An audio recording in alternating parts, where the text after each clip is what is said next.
what am I going to talk about today? And it may sound a little bit, what am I talking about today? So, what I said is that we're going to look at online tools and enhancing mathematics in distance learning classrooms. And I just came up with this title at about half an hour before this. So, forgive me if it sounds a little bit basic. And also forgive me if the presentation isn't as flashy. I hope that in the way that I explain my thinking and the things I draw attention to and the resources that I point you towards and explain may make you a little bit more, maybe feel like the time spent here is not a waste of time. All right. What you do with the things I share is up to you because this is a learning experience. And as I said, I'm a learner as well. So feel free to share. I found this graphic and I always like to share this graphic because it gives a context about how the world has changed massively. So in 2019, as you will see on this graphic, mobile phones were not allowed in school. The biggest debate that schools were having was, how do we tell the kids what kind of rules we can put in place? No mobile phones. A lot of that was, I know in many schools, whether we should have it, whether it was a tool, whether it was a distraction, all of this was happening in the world.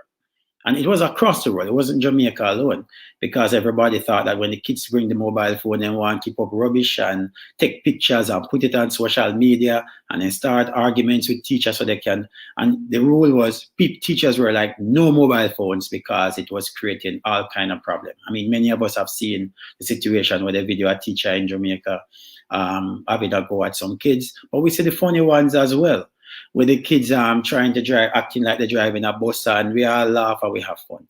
But largely the debate was about banning mobile phones so students can learn. Now, COVID came around and shifted the paradigm, so to speak, shifted the conversation to coming to school is now not allowed. But use your mobile phone.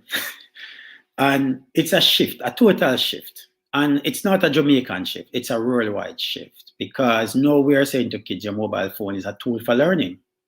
And we need to learn to use it effectively.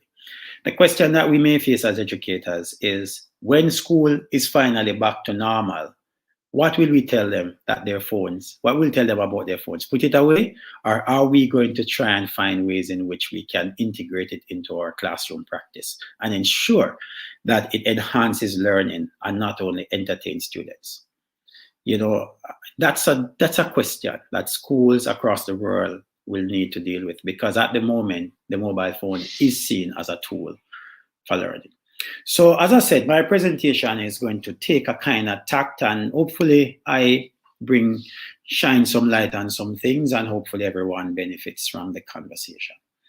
So I try to bring this to the Jamaican context as I look at the research in the world, and you may find some resonance in what I'm doing. So one of the things we know that in the Jamaican context, there are students who don't have devices. There are no device. They just don't have a device, and they cannot participate in the learning. Some students may have devices, but their access to the internet is low. They are what we call internet insufficient. So they have internet, but it's not enough to participate in the learning experience. There's a struggle there, because we have to, as teachers, all of these kids are in our classes. They have a lack of device, they're internet insufficient, but that's not all. You also have the scenario where there's a lack of access, total lack. So they may have low access, but some of them don't even have access. And the only access they have is if they come into school, or they go to places where someone is providing free access, or they may have to get, they just don't have access. They say, I don't have internet. Internet is a luxury in my home. Certainly, I know that if the days when I was going to school, I'm sure I'd be one of those kids who would have no internet, none, because I wouldn't have owned a device. I mean, whenever I grew up in a house without a refrigerator, we have to go and buy ice. You understand? We buy ice and we put the ice in a refrigerator that somebody sell my mother, who can't do nothing at all. It just put in there. That is the story of my life. So I know that I would be one of those kids who did not have a device and certainly did not have internet, because we didn't even have electricity. You understand? That's the reality. So I know that that reality hasn't changed, even though I am talking 25 years ago. For many students, it's a similar situation. The reason why I'm going through this, because I want you to understand that I've done a little bit of research on the context. And I want you to know that when I'm speaking about the things that I'm going to suggest, it's because I'm aware of the context. And I'm looking at ways in which we can break that. All right? So that's not the only thing that is possible. Some of them have internet. They have access to data, but the device that they are using is not ideal for schoolwork. So they may have the proper device, but the internet low, you know, or they may have good internet, but the device not good. You know, they maybe only have a mobile phone, and a mobile phone will be considered to be device efficient because it can access the internet, but it's not the best way to learn. You know, you can't do the work properly. Some programs are not available and all of that kind of things. So there are 4 contexts that the world has been looking at the internet, the distance learning situation. And these are the 4 contexts, you know, device deficient, device insufficient, you know, all of these stuff. And you have kids who are fully connected. Now, you may have kids in your school which are fully connected, and you have some which are fully disconnected, which I show there. But you have some who has the right device and the right internet.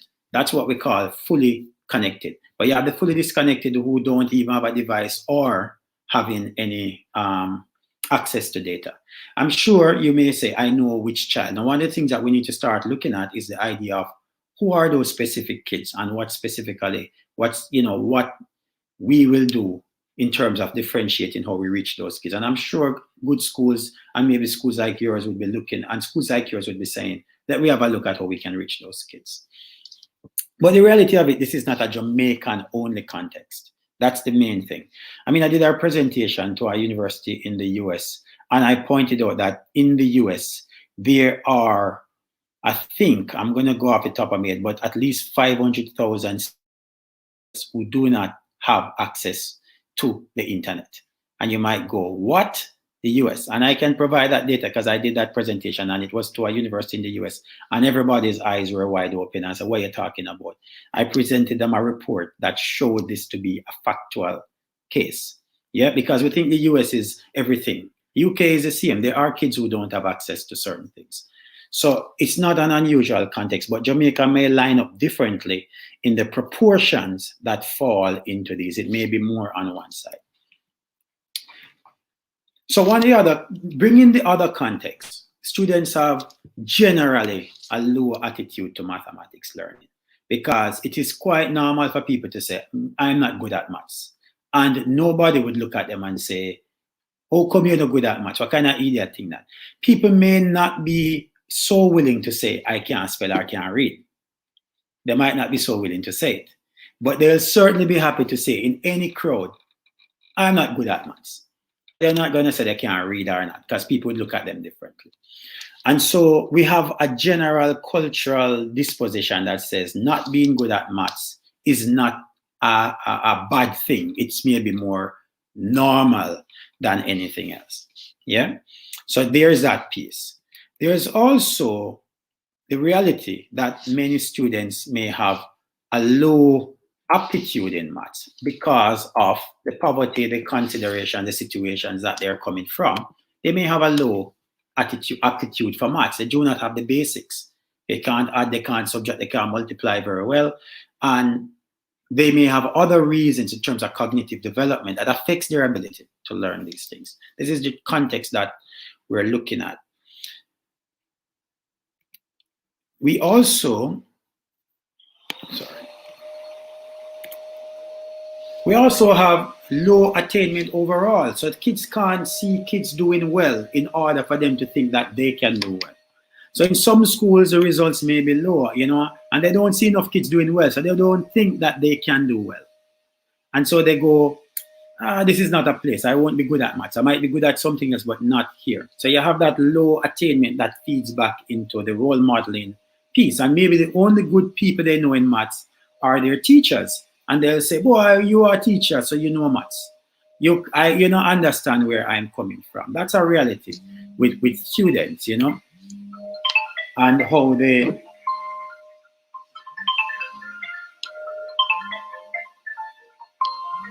Yeah. So that's a reality piece on that. So, and then we have what we call low self-efficacy. And low self-efficacy manifests itself in an interesting way because efficacy is the ability to do something. And self-efficacy is your personal ability that you can do something. Now, if you have low self-efficacy, especially in, say, mathematics, you will not attempt problems that even when your teacher has made the best explanation. You'll just say, boy, I don't believe me can do it. So I never might try. They'll say, I can't even try. Now, if you look at someone with high self-efficacy, what will happen is that that child will be like, they don't even have to know fully. They'll have a go. Because they believe that they've just heard it once. Let me have a go. And you know many people with high self-efficacy, you can bring in a tool or ask them to build something and they just look at it and say, yeah, let me have a try. It doesn't mean they know how to do it. They are fundamentally, strongly believing in themselves to do something. And so they'll have a go even if it means failure. In math class, we would say we want our kids to have high self-efficacy because we want them to try. We say, have a go. But if your kids have a low self-efficacy, they won't even try, even when it's obvious that they cannot do it without trying. You know, it's the same as if, you know, you're teaching someone to swim. You'd say to them, no matter how I teach you how to swim, until you go in the water and try, you can't swim. You can read all the books. And with maths, it's the same. We know that if they don't get into the pool, so to speak, they will not be able to do the mathematics. But if they have low self-efficacy, just like if a person who have read all the books about swimming, if they don't believe that they can swim, they're not going in the water. They just won't jump in. They'll just say, give me the part where I can stand up. And if I can't stand up, I won't. And the same for math. And we have to be aware that these are contexts that our kids. Now, couple that with the online environment where you are now not in the classroom and they're watching you teach from a distance. How will that impact? How might that impact the self-efficacy? Is it that they're going to feel better about learning? Or are they going to think, well, now we have another barrier? So our situation is even more challenging. And how do we break that? Those are some questions that teachers may ask themselves. Now, one thing, as we speak of self-efficacy, I'm going to throw in a little piece into that. And it's about something called collective efficacy. Now, if you haven't heard the term before, it's a powerful term about how schools' culture can impact student learning, or even department culture can. Now, what is collective efficacy? It is the shared beliefs among a staff that they can positively influence student outcome, including those for students who are disadvantaged in some way. Now, how do we know when a department have a high collective teacher efficacy, high efficacy in the department? We look at students and say, we know that we can help these students. If the conversation is around, we know we can help. Here's what we're going to do to help. As against that the school them come from, you know, or that the parent, that the family, or that the boy there in brother never do no work, or that the girl there, or that they pan them mind, or that they're not interested, or them peers to send them come to school. We can't help them. Those are examples of a community that has a low collective efficacy.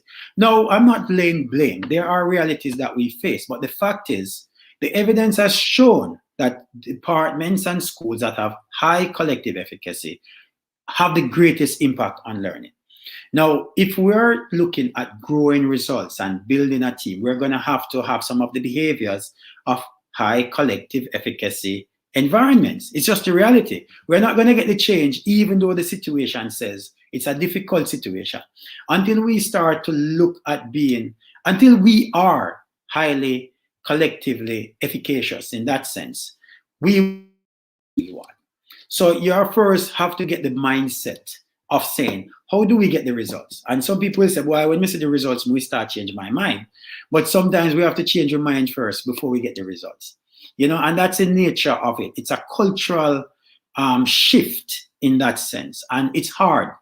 I'm not telling you that this is easy. I have worked I took over a school in the UK with the results in math was 17% of students pass maths, which puts us in a list that the Minister of Education called backward schools. It was 538 schools, and he named 538 schools across the UK and said, this school in particular is fifth from the bottom in Birmingham. And I was appointed to be head of maths. I walk in, everyone's head is looking down on the ground. They are like, we can't help these kids. I'm coming from all part of Birmingham, and it's the worst kids, and they get kicked out of this school. It was low collective efficacy. No one believed, after years of getting low results, that this school could move into a state where it was high results. Now I'm coming in new. I don't know the kids. I don't know the teachers. And I can say, by the time I left that school, the results moved from 17%, meaning 1 in 6 kids leaving with A star to C in maths, to 55% of students. And better yet, even the years when I move on, that result stayed plus 50 continuously, because we didn't just change the result for one group. We look at system changes that makes the department stay. Now, I know that things are a little bit different. I have the resources in the UK. I can tell you the things I did. We had tracking, so we created tracking matrices to track students. We had university students who I bring in to help working with one-to-one kids. We had, we did extra classes with the kids. We had breakfast clubs. We had all kind of stuff, and we provide food for them to come in. But the point is, you have to use what you have. I had those resources, but the point is, there were many other people in charge before who weren't using those resources. And when I came in, by the time the first year, we jumped to 40%, and then after that, we steadily moved to 50-something%. So I know what it is to work in a low collective efficacy environment. What I had to do, and what I'm asking people to think about, is how can they change their mindset in order to make that change? And that's a lot of work. And that's not a one day. And that's not a 1 week. That may be a different conversation. And you may say, Miguel, you can talk that. That's UK. But I'm sharing a perspective on how a changed mindset can change results for students, because they feed off that as well. And we do different things when we believe in students. When we believe in students, we do a different thing.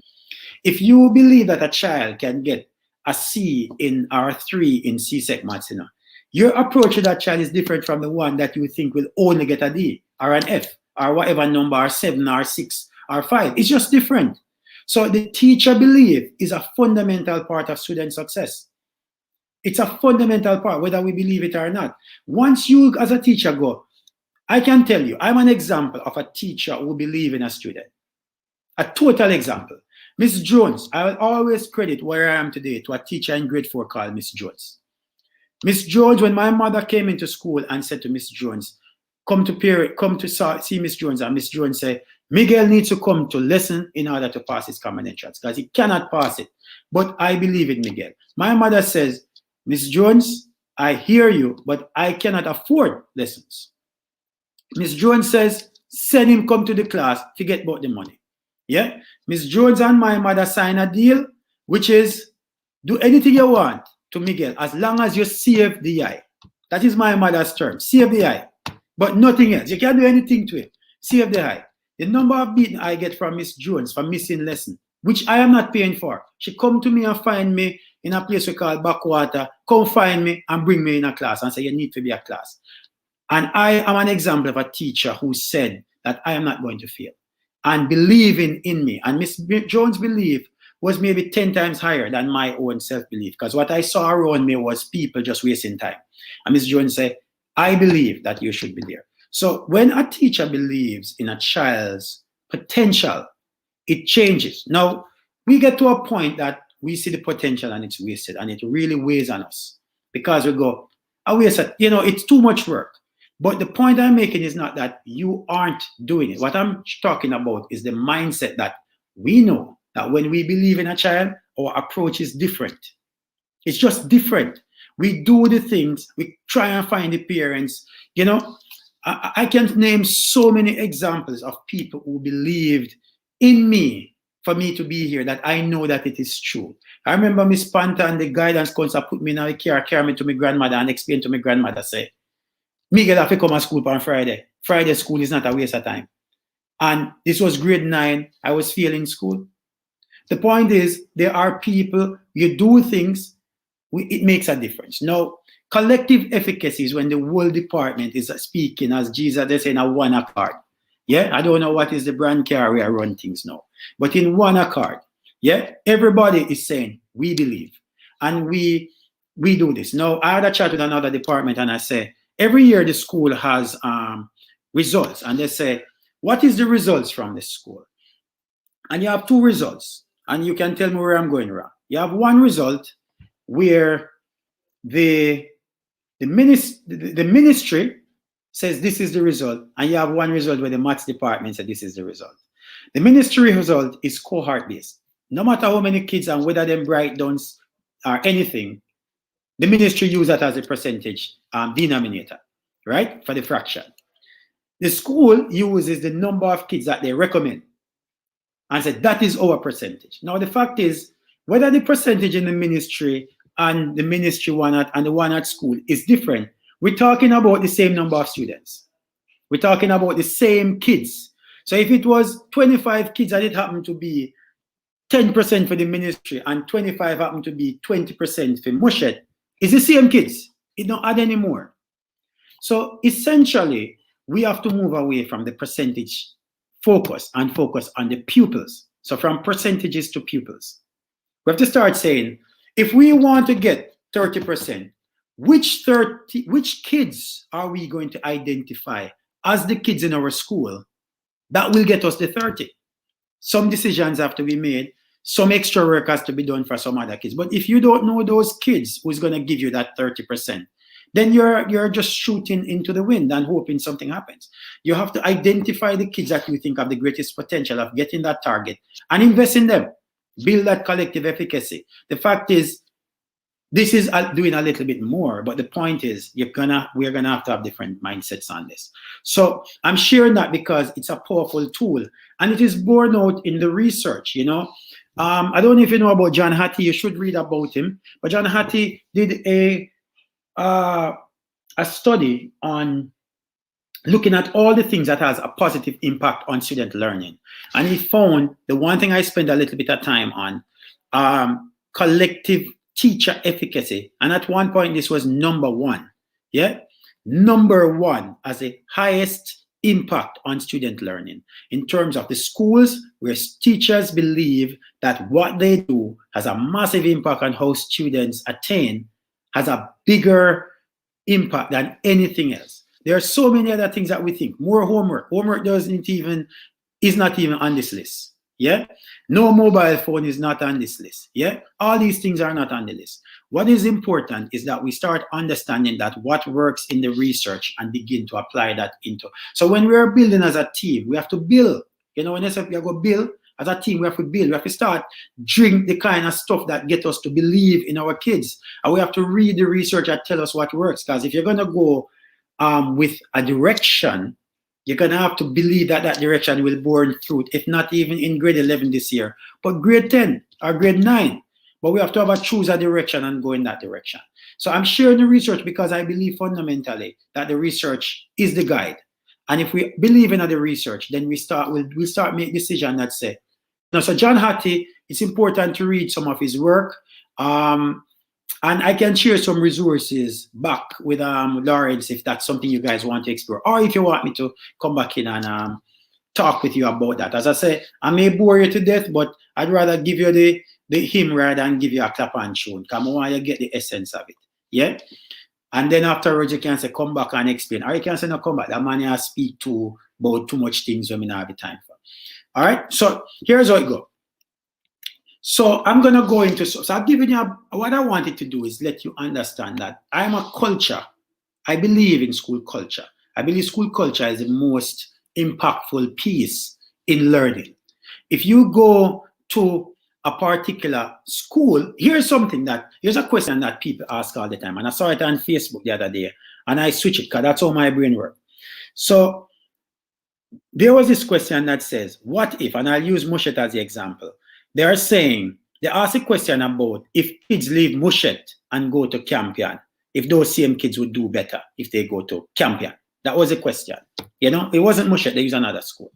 But they say, what about that question to say, Campion teachers can be rated as number one, but if we send Mushet kids go there, would they achieve the same? Yeah? And somebody might say, maybe not, But I can tell you that if you put those kids on a bus and start sending them to campion, them attitude change and them results may change. And the parents' attitude change, even though they're adults. Just think about it. Just the feeling that they have. Because maybe when you're going to campion, there's a culture about what is okay and what isn't okay. And campion have enough dunce kids, because enough dunce people send them kids to their cars, them pay a tutor to get them there, and them rich enough. But then keep up because they're in a school where the culture is one thing. Now, I switched the question. I didn't want that debate because that is a nonsensical debate. I wondered if I switch campion teachers and put them in Mushet, would they be better? Would they turn out to be better teachers? And I can tell you without testing this, they would struggle just as well. They would have the same struggles because the culture isn't there, maybe not there. The culture of learning that needs to be there. They would be like, so Pete, what? So if we're talking about change, we're talking about a cultural change. And so as you look around your school, you need to check out the organizational health. You kind of say to yourself, what can we do? What kind of culture do we have around here? And our kids, because the culture is like the air you breathe, it's the expected behavior. If you go to camping, you go see somebody in one corner work out maths or help one other kids. Is that happening in your school? You maybe go to camp and you think, so boy, I teach. You might find teachers are always available and teachers are running extra class because they know they need to keep up. I don't know. I'm just saying that if I switch campion teachers and put them into any one of these so-called low-performing school, they quite likely will struggle as well because the kids' attitude hasn't changed and the culture might not be there.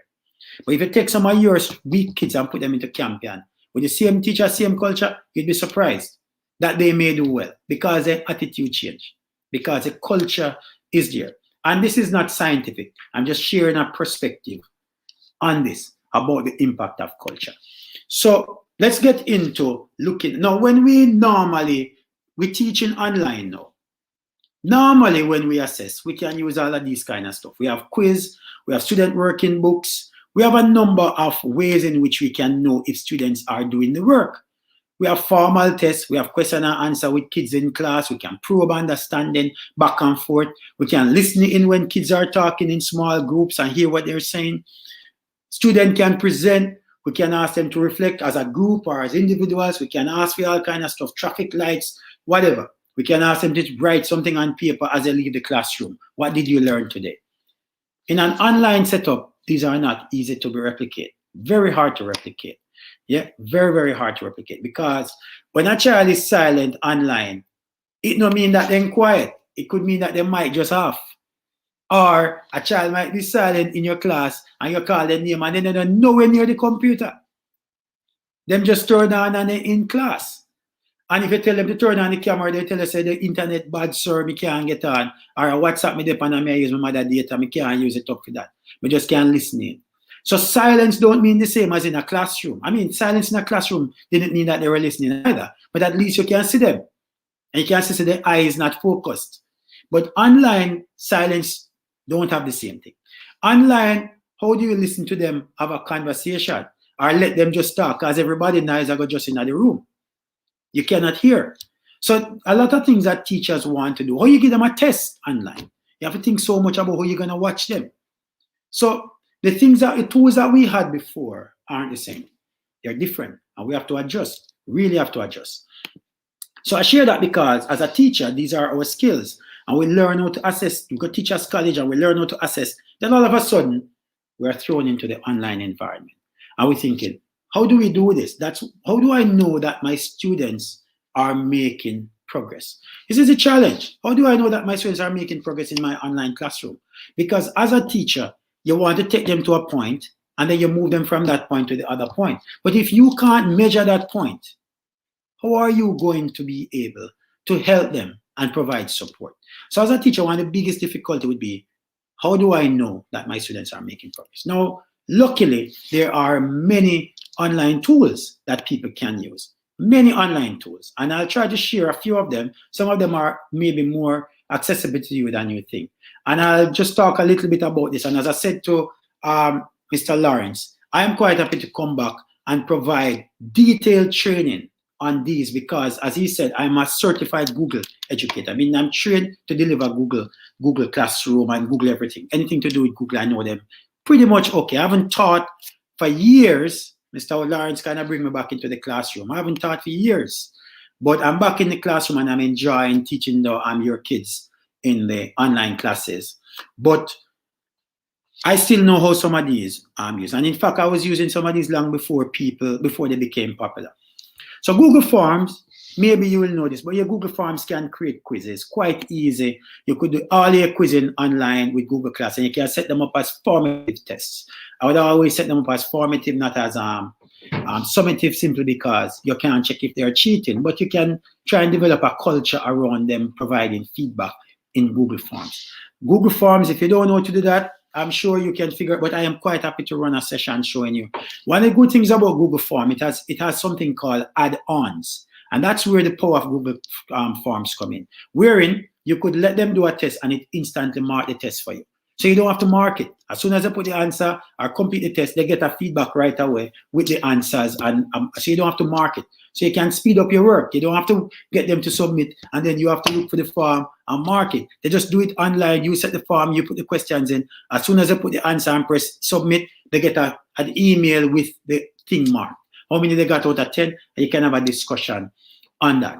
Google Forms are powerful for that because it's easy to edit and you can put videos, you can put pictures, you can, all those things. And it allows, you can do a lot of stuff with Google Forms.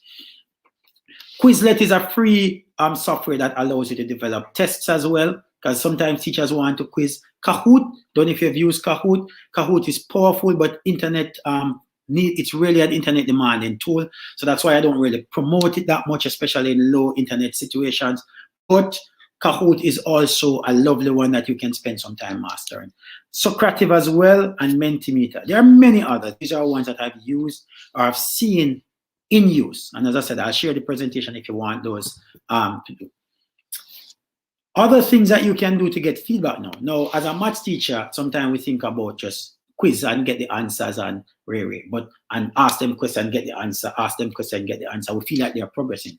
But there are other ways in which students can demonstrate their learning. One of them is using a tool called Flipgrid. Flipgrid is free.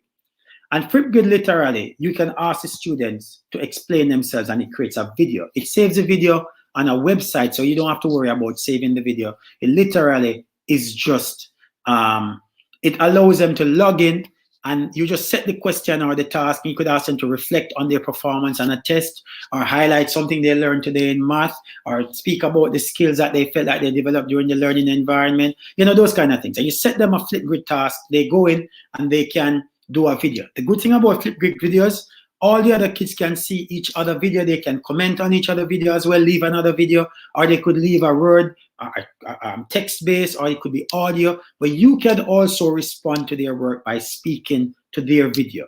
But Flipgrid is off; it's not on their device. It's in a cloud, so it allows you to assess learning. You can even put marks and all of that kind of stuff in Flipgrid. It is free. And it's a lovely tool once you start to bring the learning into another space beyond just the paper pencil or beyond just tell me the answer kind of thing. If you want them to start thinking, I mentioned culture. If you're going to get into the deeper part of math understanding, you're going to have to think about how they develop as inquirers and how are they developing conceptually as learners as well. There's a site called Formative as well. You can check that out. Peer Deck is a lovely one. My science teachers talk about it. And smartphones is a good way for students to get into smartphones. There are others as well. One that I haven't, so there are others, and I'll share this as well. You can just check them out. I'm not promoting any. I'm just saying that there are a lot of online resources and tools that can be brought into a math classroom. So one of the tools I wanted to spend at least 5 minutes on is something that everybody have. Right? And it's WhatsApp. No, I'm going to share part of a presentation that I did with about 1,000 teachers in Jamaica, maybe more than that accessed this presentation. And it came out of a conversation I was having with another teacher, and he's saying, listen, it's WhatsApp I use. Yeah, most of my kids is just WhatsApp them depend. And I said, okay, I'll tailor my presentation and share some insights into WhatsApp. And it was useful to them. Right? So I'm sharing that with you as well because I think that might be worth just leveling off. So here's I'm going to go into a little bit about how WhatsApp can be a powerful tool and how it can be used to assess learning in many different ways. So I'll share a little bit on this. So WhatsApp is on a mobile phone. So technically it works best when the kids are device deficient. They don't have a proper device to do, so they're working on the phone, and internet insufficient. Quite likely the students are accessing the work maybe either through audio, listening through audio, or just using the phone for audio, or just accessing the work when asynchronously. So they are not in the classroom live because they don't, but they can see it later. They can look at the videos, or they can look at the PowerPoint presentation, or look at the slides that have been shared, that kind of stuff. And we have maintained a WhatsApp group for that reason. You know, we have maintained a WhatsApp group for that reason, to share stuff in that way. And we use that connected to our Google Classroom to do this. Now, one tool that many people haven't used in WhatsApp is something called WhatsApp broadcast. Now, everybody use WhatsApp groups. So everything that happens in WhatsApp, people go groups. They create a group, put the kids in, and then they share information out. And if you're very savvy with it, you might stop kids from speaking in the group, because you start realizing that if you allow them to speak in the group, it just fills with information. And they keep asking questions, and you end up with a lot of stuff, and it could be hard to manage. And if you're teaching, you miss questions and all kind of stuff. So the WhatsApp group was the main way in which many teachers said they communicated with parents, communicated with the colleagues, and communicated with students. You have this big WhatsApp group, and they put everything in it, and the kids talk, and it becomes too busy. All right. So eventually teachers got wise and realized that they're going to make it a one-way information. I put information, but nobody can respond. And that way you kind of control the group. Now there's another tool in WhatsApp called WhatsApp Broadcast, which is a very underused tool that if you start using this effectively, you'll actually achieve some important goals from a classroom. So WhatsApp broadcast, the first thing you need to do is create what is called a broadcast list. Now, what I'd recommend for every teacher, for every group you have, you should create a broadcast list. And it's a free function within WhatsApp. You just need to click in one of those menus and you see broadcast. You open the broadcast and you can add kids. As long as the kids are in your, if both of you are shared, so they share my name in their, as long as I'm in their contact list, they can become part of my WhatsApp broadcast list. No one who is not in your contact list cannot be in your, you have to share contacts. Like Mr. Barker is in there and their name is in there. And so the first thing is that you have a WhatsApp group and a WhatsApp broadcast list. What's the difference? Why is that different and how does that work well? So, you know what, when you send a message to a broadcast, even though you have all of them in one broadcast list, when you send the message, it arrives in their inbox as if it's a personal message to them. So when you send a broadcast to students, they get a personal message from Mr. Barker. And when they respond to me, it comes directly to my normal WhatsApp in the conversation with them. So it's not a group conversation anymore. It is an individual conversation. So even, for example, I'm teaching and I put a question in WhatsApp and say, what is the perimeter of this shape, this rectangle? And I send it through a broadcast. So if I send it in a group, everybody can just type the answer, and then some kids just copy what others do, or some don't participate because they go, the answer is there already. Yeah. If you do it in a broadcast, that question is delivered to students individually. So when they respond, they cannot see what others respond, but you can see their individual response. So you can always assess their learning and see if they're understanding. So you could even do a quiz in a broadcast. Just send the question, the answer, and then you could see their question answers in their name. Later on, you can just check and see which ones didn't get number 5 and that kind of thing. And you can set up stuff from that. So that's one thing WhatsApp broadcast is powerful for. The communication is private and recipients are not aware that the message is sent to a broadcast either. So in a way, you're sending out a message, but they don't know that you're sending this message to everyone. They just think you have sent this individual message to them. Now, if you have intervention groups, specific groups that you want to send a specific thing to, you build a WhatsApp broadcast. So if you have some kids who you know are like your high flyers and you want to keep them going, You can then set up a WhatsApp broadcast, you send a question to them. That individuality makes them think that you're working with them individually. They respond, it's individual. But as a teacher, you're reaching a group of students. So WhatsApp broadcast is something that I'd recommend that all teachers get. So that's one thing, that's a powerful thing to check out and play with. I think it makes a big difference when you set that up.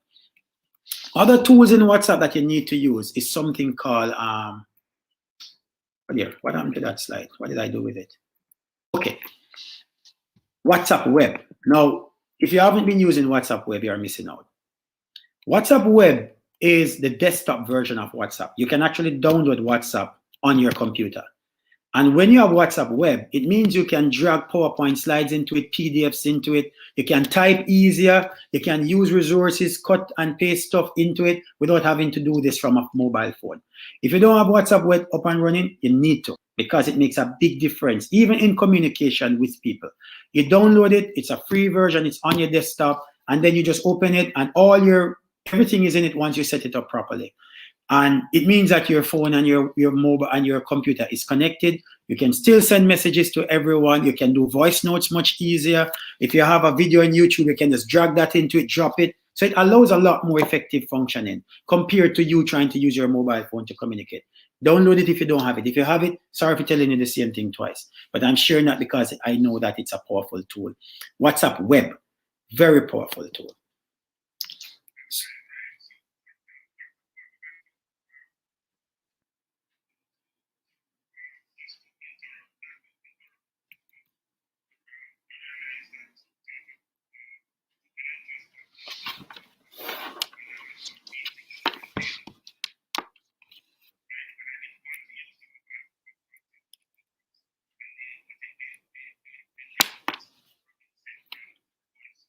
Yep.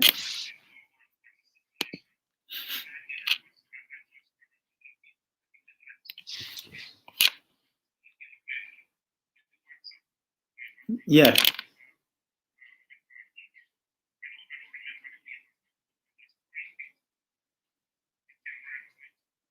Yes, the QR code. Yeah. Yes, yes. So there's a QR code. Yeah, there is a QR code that you get, and once you scan it, the two things are connected. And if you haven't been using that, and if you're using WhatsApp in school to get connected to students, powerful. If you're not using WhatsApp, I think it's still a powerful tool to engage with students because they love the mobile phone. And if you can start reaching them and letting them see that that tool is not only a tool for entertainment, but also for education, then they'll see it differently and they'll learn to behave appropriately with it. So I'm coming to the end now. So you guys all have Google. As I said, I can do specific training sessions on aspects of Google. I know it in such a way that I can do that. Google Slides, powerful tool. That's PowerPoint online, but you can do so much with Google Slides because once you set it up, you can always share that with students. You can share the link to them. You can then use that for many, many reasons. So powerful because Google stuff, everything is online. So you don't have to save anything on your computer, and it's device agnostic. If it's a Windows device, if it's a Apple device, you don't have to worry about it. All of these run nicely on Google. Google Docs as well. It can go through some of the amazing functions. Google Sheets, very, very powerful tool. I spoke to you about some of the stuff that you can get to mark tests, Google Forms, Google Drive, all these things. I can go in a lot more detail about how I do them. One thing I'll share is a slide that I use in the session just to give you the kind of stuff that, sometimes we see PowerPoint and we think they're boring, but there's a way to bring them alive. So I'm just sharing one slide that I created in maybe about 5 minutes or so. And I can certainly walk people through the process for doing that. But I was doing a lesson on trigonometry and I needed to explain the basic idea around trigonometry. And I created this one slide that explains this. But it's not a program. This is just Google Slide. I just log into Google Slide and I made this online. So obviously, as I said, I am familiar with Google, but the point is I'm teaching trig ratios and I'm going through the process, as I said to them, that it's a right angle triangle. So this is my style of teaching and it may be boring to some people, but RAT, I say it's a rat. Right angle triangles are rats. And the good thing about rats is that when we do trig ratio, you see the word rat again, it is also in ratios. The biggest problem kids have is recognizing when to use the ratios. But if they can see the connection between ratio, rat, and RAT, right angle triangle, then they'll have a memory, a connection. So that's something that I share with them. But the point is, you know, when you're teaching, this is what my slide look like: identifying the right angle, showing them the hypotenuse, talking about that. You know, the hypotenuse is opposite to the angle. Identifying an angle, how does that change the game? One of the things I would say is that none of the sides have any names, which is true, but we can describe the sides in relation to an angle, the position of the sides. Now, I'm showing you the kind of graphics that I can do in a slide to just get this idea across. Because remember that normally we're teaching in front of the whiteboard or whatever, and if you don't have the kind of software on an iPad, then you won't be able to show this, or on a tablet. But if you can build these in Google Slides, then you get the same experience, because then if you do this as a video or something, then your kids can watch this over again, or you can teach with this, which is what we're doing right now. So this is just me building using animations to build the main idea opposite to angle A. And then if we change the angle and go to the other angle, you know, that's adjacent, and that doesn't have a name until, it doesn't have a positional reference until we know the angle. The sides don't have names. If we identify B, then we can describe the sides in relation to B, just showing you the graphics how this works. Opposite to angle B, opposite to adjacent to angle B. Now, why I'm sharing that is because I'm just showing you that we can build these fantastic resources in just simple Google Slides. And I can do a session to walk you through that if that's something you need. Because you have to have the ideas how you teach, but we can make it happen using animations. And sometimes you may not think about it, but maybe when we start doing it, you might go, oh, I can just play with this. Google is very intuitive. So once you start using it, you'll start seeing easy ways of doing these things. Don't know if you're doing that, but if not, I can certainly come back and do something like this with the team, Laura. And then I'm getting to one thing I'm going to share with you is something called Moat. I don't know if you've ever used this. Powerful tool. Moat is an opportunity for maths teachers to give verbal feedback. If a child does the work in any Google Classroom stuff, you can click on it, and rather than you writing feedback, you just click on it and just say what you want to say to the child.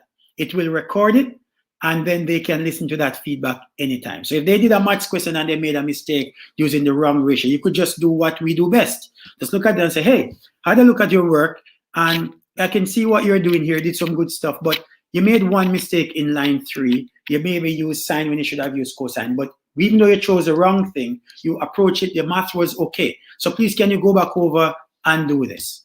And just saying it, done, save. Powerful feedback. Or, you know, any piece of work, you can just click on Moat is free, check it out. It's a powerful tool for maths learning, and I'd recommend any teacher to have this as a tool. I mean, my kids come home, the teachers leave feedback, I listen to it, you know, as an audio feedback. I listen to it and I go, thank you very much. I can speak to my kids. The kids can listen to this 2 years from now if they want to, because it's just there. So it's a powerful tool to give verbal feedback, because remember, we can't do that so easily in an online classroom. But here we can start looking at reaching them individually. The other thing, as I finish, WhatsApp groups, small groups with specific kids. You know, 5 kids, you can get them working in the Google Meet, and then you put them in, you make smaller Google Meet or small WhatsApp group, and your group call them and talk to them in that small group. Many things you can do to get stuff going. So if you build things and think ahead, it's still planning, but you can overcome some of the challenges that are there. So I am stopping the sharing.